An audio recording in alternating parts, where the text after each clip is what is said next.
संक्षेण रत्न सारनाथ से आए हैं जी।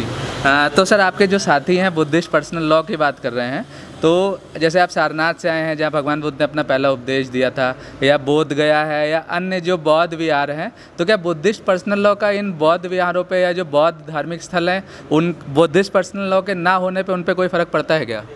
बिल्कुल फ़र्क पड़ेगा। बुद्धिस्ट पर्सनल लॉ एक तरह से देखा जाए कि विश्व में जितने भी प्राणी है दो कॉन्स्टिट्यूशन से वो संचालित होते हैं। एक तो उसका धर्म होता है और दूसरा उसके देश का कॉन्स्टिट्यूशन होता है। तो धर्म से वो संचालित और अपने देश के कॉन्स्टिट्यूशन से होते हैं। लेकिन भारत में बहुत बड़ी विडंबना है बौद्धों के साथ। तो बौद्ध क्या है कि कॉन्स्टिट्यूशनली रूप में कहीं दिख ही नहीं रहा है, अपने धार्मिक रूप की पहचान कहीं नहीं है। जबकि सामाजिक रूप से आप देश में देखेंगे तो बहुसंख्यक आपको बौद्ध दिखेंगे।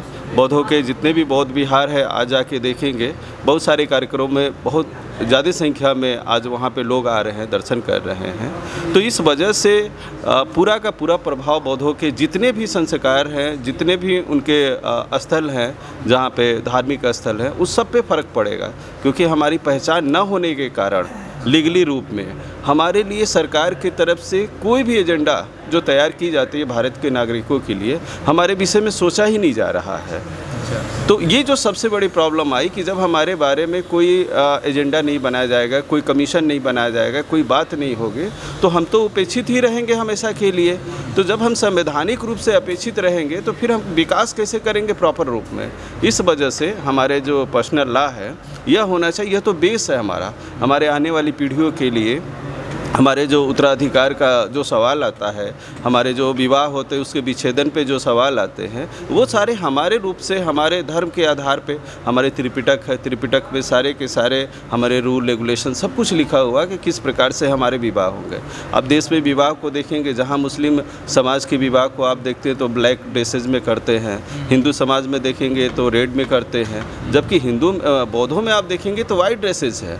तो ये हमारे संस्कार में सब कुछ ऐड है। जहाँ पे वहाँ पे कुछ जो उनके जो धर्म के संस्थापक आते हैं, धर्म को ले जाने वाले लोग आते हैं धार्मिक, तो वो अलग अलग धर्म के अपना उच्चारण करते हैं। हमारे यहाँ बौद्धों में देखेंगे बुद्धम शरण गच्छामि से चीज़ें होती है। तो जब हमारी चीज़ें ही बिल्कुल अलग हैं तो हमारा अधिकार कॉन्स्टिट्यूशनल रूप में भी होना चाहिए। हम सामाजिक रूप में तो आज दिख रहे हैं देश में, और बहुत संख्या बहुत तेज़ी से धर्म को अपना रहे हैं लोग। जैसे जैसे लोग अवेयर हो रहे हैं वैसे वैसे धर्म को समझ रहे हैं। तो ये हमें अधिकार मिलेगा जिसके कारण आने वाली पीढ़ियाँ भी हमारे इस देश में जो भी नियम कानून बनेंगे डेवलपमेंट के लिए, लोगों के लिए, उसमें पार्टिसिपेट कर सकते हैं।